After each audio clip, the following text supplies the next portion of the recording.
Y les voy a enseñar la portada del libro, por si no la han visto antes.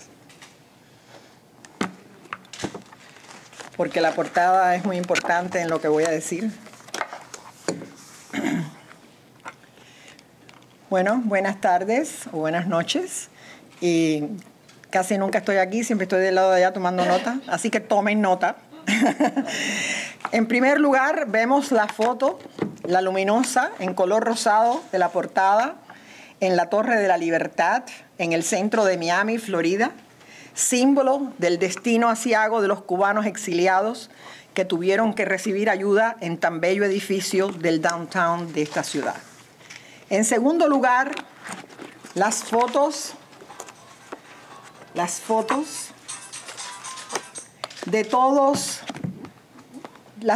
las páginas del libro que van relatando una historia gráfica antes de la textual en el libro Exiled Cuba, Ediciones Universal, él sí que ha sido fiel contigo, de Raúl Eduardo Chao, y que como mujer curiosa empecé a revisar en primer lugar como hago con la revista Hola.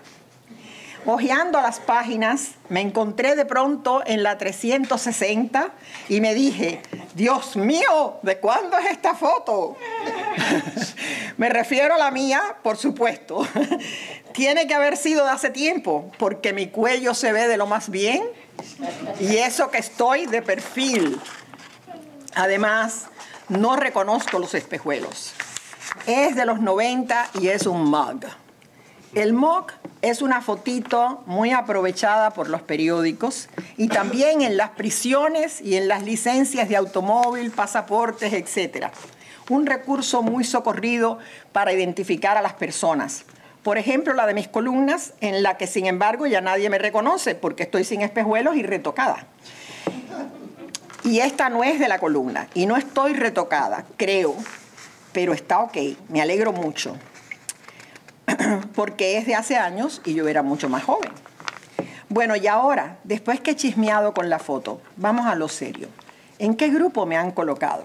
Fantástico, el de los periodistas. Y además es un grupo selecto de Alfonso, es decir, Pablo Alfonso, Cancio, Cao, Encinosa, Ferré, Montaner, Ninosca, la única citada por el nombre, Remos y Tamargo. Yo soy la Connor. Se supone que todos sepamos quiénes son, por los apellidos os conoceréis. Este libro pertenece a un sistema educativo muy especial, el de las imágenes que sirven para incitar a leer de lo que se trata la historia y de lo que se aprovechó el que inventó Facebook, porque ya lo dice el título, Libro de Rostros. En esta página de la que hablo, nosotros, los de los apellidos, somos los buenos para los cubanos exiliados. En la página de enfrente están los bandidos. Hay que ver quiénes son Ramsey Clark, Harry Belafonte y Alice Walker. Hay que leer qué pasa aquí, por qué se sitúan en competencia.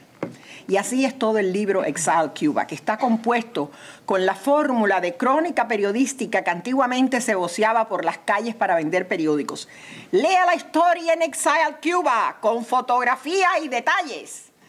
Bueno, si no hay foto, no hay detalles. Y hay muchos detalles. Algunas fotos faltan de algunas personas, hay 3 y más. Por ejemplo, yo, que aparezco también entre las mujeres de peso. Pero no me refiero a la gordura. Aunque hay algunas gordas que no he visto aquí. Y entre los críticos literarios, aunque algunos criticamos poco y alabamos mucho, y me incluyo, me da culpa, no quiero ser antipática. Pero es que esto es historia seria o es Facebook. Yo confieso que a mí me conmueve. No sé si mis hijos y nietos se conmoverán, pero aquí he encontrado muchas pistas para entender mi desasosiego. Porque yo soy como el payaso que río mucho en la calle y escondo el llanto en mi almohada. Soy típica exiliada. Lo que aprendí leyendo Exiled Cuba es que soy no una exiliada individual, como lo fueron tantos en la antigüedad. Por ejemplo, como querían hacer con Sócrates, que prefirió suicidarse antes de que lo exiliaran, sino una exiliada de un peculiar rebaño, una exiliada en masa. que es un concepto que plantea Chao en su libro. Soy como muchos de ustedes, Chateau Lafite Rothschild. Según nos calificó a los exiliados cubanos de 1959 y 60 el novelista Tom Wolfe, que viene con una novela sobre Miami en la próxima Feria del Libro, y en la que nos llama vino antiguo, vintage. Caballeros, esto es muy duro. Les voy a explicar por qué.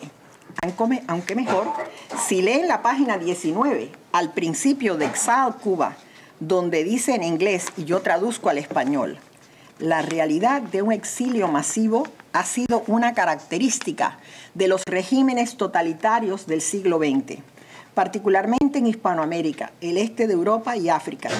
Pero en ese sentido, no ha habido en Hispanoamérica un exilio que se acerque en sus dimensiones y su tragedia al descorazonador historial de medio siglo en que ha resultado el exilio cubano.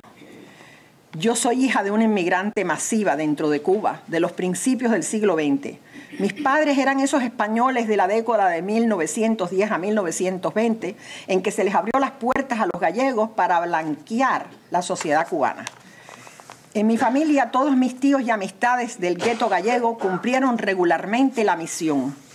Tuvieron hijos en Cuba y les advirtieron que no se casaran con nadie que no fuera hijo de españoles, o mejor aún, que si fuera con españoles, mejor. En otras palabras, mantengan la blancura. De poco les valió.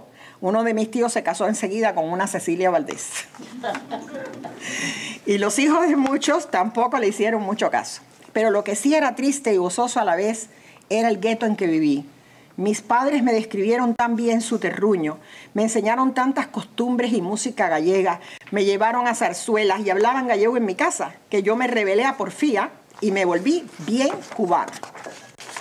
Me aprendí a José Martí desde los 9 años y al combate, correr bayameses, etc. Aunque siempre estuve en colegios de españolas hasta que entré al Instituto de la Víbora. De todos modos, eso es lo que estamos viendo que pasa a nuestros hijos y nietos aquí. Se hacen bien americanos. Aunque sepan su filiación cubana y la proclamen, ellos son norteamericanos. Pero cuando llegó la emigración forzada mía, la del exilio, yo no la pude soportar. En Puerto Rico éramos extraños los cubanos que habíamos llegado en masa. Murió mi esposo trágicamente después de Bahía de Cochinos, lo que Humberto Medrano llamó en Diario Las Américas el primer asesinato de Castro en el exilio. Me quedé abandonada y con una niña sola y sin una carrera universitaria. Entonces me quise hacer americana. Como ya había conseguido en Cuba hacerme cubana, busqué las raíces españolas, estudié la Edad Media. No quería saber nada de Cuba ni de Latinoamérica. Pero no se puede volver a empezar.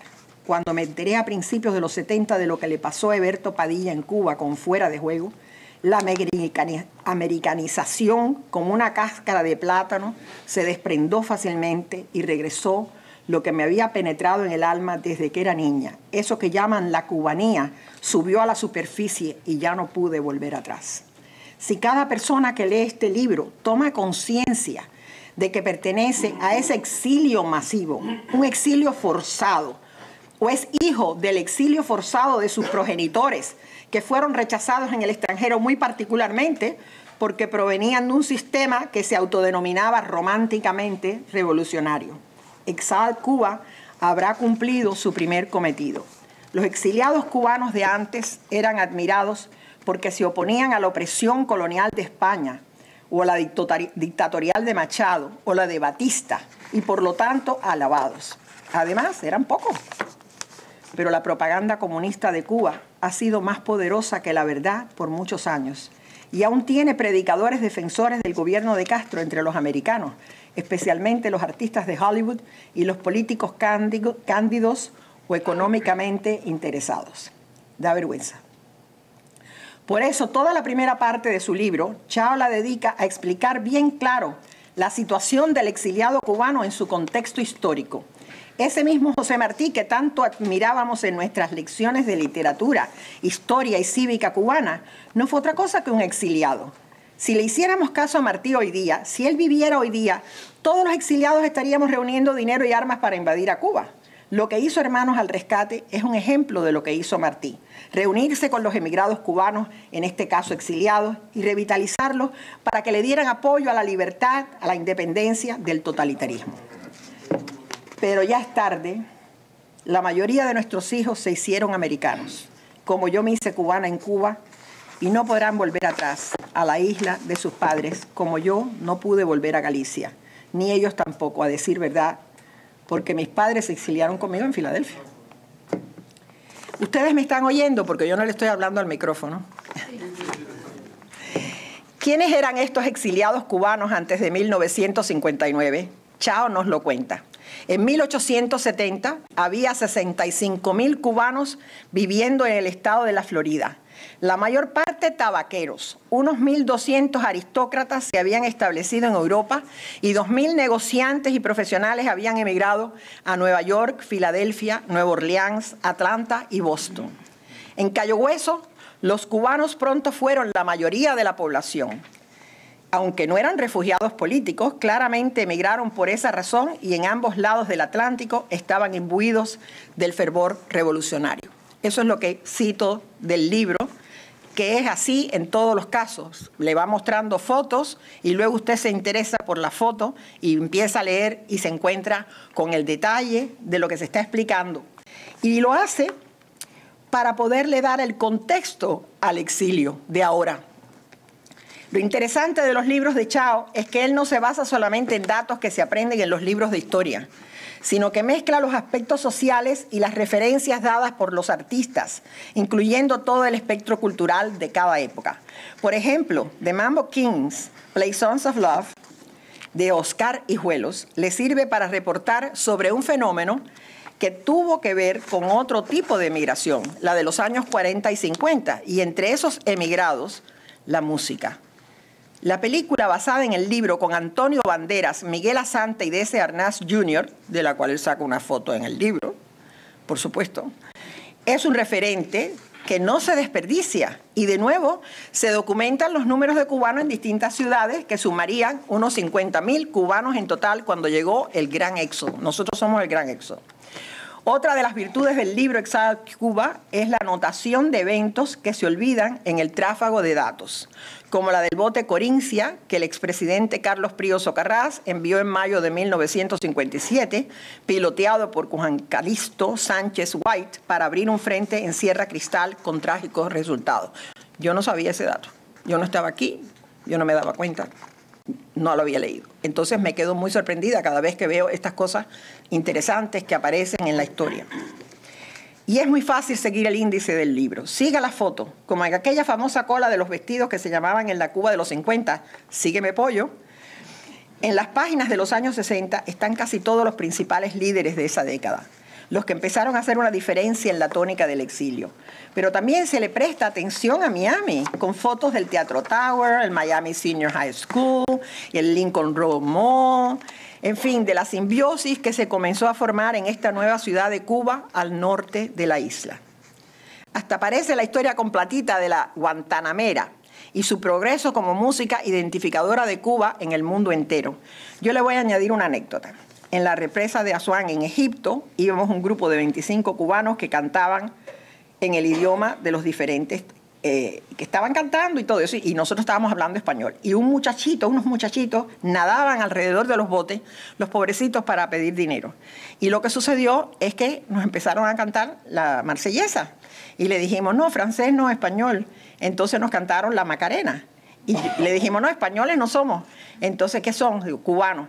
Empezaron a cantar Guantanamera y nosotros nos quedamos completamente asombrados. Entonces, por eso yo creo que Chao se da cuenta de que es importante dedicarle 2 páginas casi a la Guantanamera, con la partitura, también la foto de la partitura y de quien la escribió y todas esas cosas. ¿Por qué? Porque la Guantanamera ha sido una canción que ha unido, que ha sido símbolo de los cubanos en el mundo entero. En la siguiente página vemos las fotos de nuestros amigos. Lidia Cabrera, Pepito Sánchez Budi, Matías Montes Huidobro, etc. Siga la foto. Arriba se explica quiénes son los líderes intelectuales, los escritores, los artistas que llegaron en los 60. El mismo sistema se emplea a través del libro, uniendo lo político con lo social y lo cultural, dando un panorama completo de todo el exilio, no solamente de los políticos, sino también de todo lo demás, aunque todos los cubanos parecemos habernos teñidos de política. Yo quiero hacer una sola aclaración antes de terminar, y es que mi filiación no está en Orígenes, la revista, lo que sería un gran honor, aunque sí en los orígenes, porque conocí la década de los 50 en Cuba. Eso le corresponde a mi colega Armando Álvarez Bravo. Yo estuve asociada solamente con la Sociedad Cubana de Filosofía, a la cual quiero representar hoy aquí, ya que no se menciona entre las sociedades del exilio ni de Cuba, ni tampoco Humberto Piñera Llera, hermano del poeta Virgilio Piñera, que fue su fundador y presidente muchos años en Cuba y profesor de la prestigiosa New York University en el exilio. Aunque sí veo los nombres de Mercedes y Rosaura García Tudurí, que reconstituyeron esa sociedad en Miami y que fueron profesoras aquí en Miami. Sirva esto como una nota al pie de un libro tan inmenso que se sabe que no se puede cubrir todo, y estoy asombrada de la cantidad de 500 nombres para los intelectuales. Eso es tremendo. Y soy yo la que debiera hacerme cargo de esa sociedad, de la filosofía, que debiera escribir sobre ella, porque soy una de las pocas sobrevivientes de la misma, y también lo es, aunque más ligeramente, Pepito Sánchez Budi, que no sé si estará hoy aquí, y tendría que reflejar en el exilio una institución que fue reconocida en todos los países del mundo, ya que yo fui a 3 de esos congresos. Podría seguir hablando de esta epopeya cubana que se relata en Exile Cuba, pero se acaba mi tiempo. En resumen, este libro es una visión panorámica y a la vez detallada de la experiencia cubana en el exilio, desde el siglo XIX hasta el presente, que Chao ha compuesto con todas las piezas del rompecabezas. Debe de estar haber encerrado en la biblioteca, o si no mirando mucho internet, o sabe Dios, vaya, eso debe haber sido increíble. Creando una visión literalmente multifacética, porque tiene los rostros de los protagonistas, y en la que me siento orgullosa de haber figurado, y también de haber conocido y entrevistado o reseñado a tantos y tantos de esos líderes. Ellos han sido luces en el camino del desastre, valores que Chao ha resaltado justamente para la enseñanza de las generaciones y de los estudiosos de historia en las universidades. Como escribí recientemente, Fidel Castro quería fundar un imperio desde la islita de Cuba, pero no lo logró con los cubanos de la isla, sino con los que se le pusieron, los exiliados que han protagonizado las más intrépidas aventuras y las más connotadas empresas. Raúl Eduardo Chao y su esposa Olga Nodarse han sido 2 de sus grandes exponentes. Muchas gracias.